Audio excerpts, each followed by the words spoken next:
the dictation and we're going to present about anarchy. Wide lang, pero po. Diyan naman wide tayo. No? Diyan na lagi. Hello everyone, I need to gather here because I have something to say. Good day, I am William Goodwin. I am here to address to all of you that I want you to impose anarchism in this society. I want this society to be free.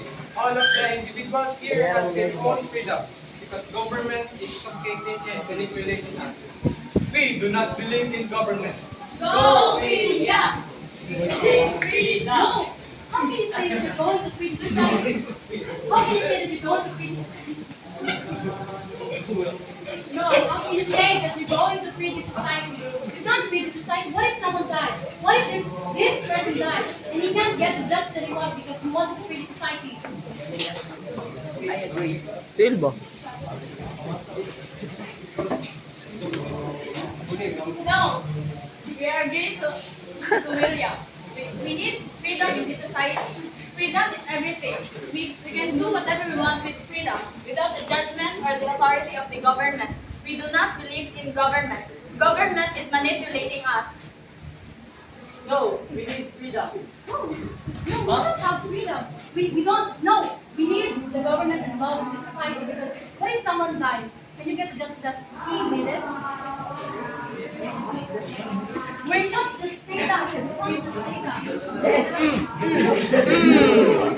Oh my God! Look, Mr. William Goodwin. Look what happened to him. He got critically injured. And yet he wanted freedom. What about him? The justice. The justice about him. Where do you get the justice if you want to free society? She's right, William. Look at the poor man. That's great. That guy physically abusing for just for agreeing to you. What about our family?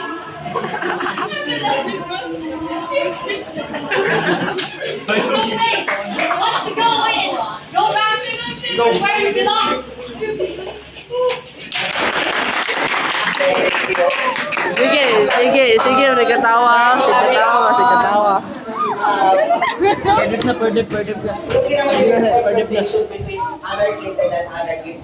Ang maganda lang kasi ito, they have, wapo sila din yan.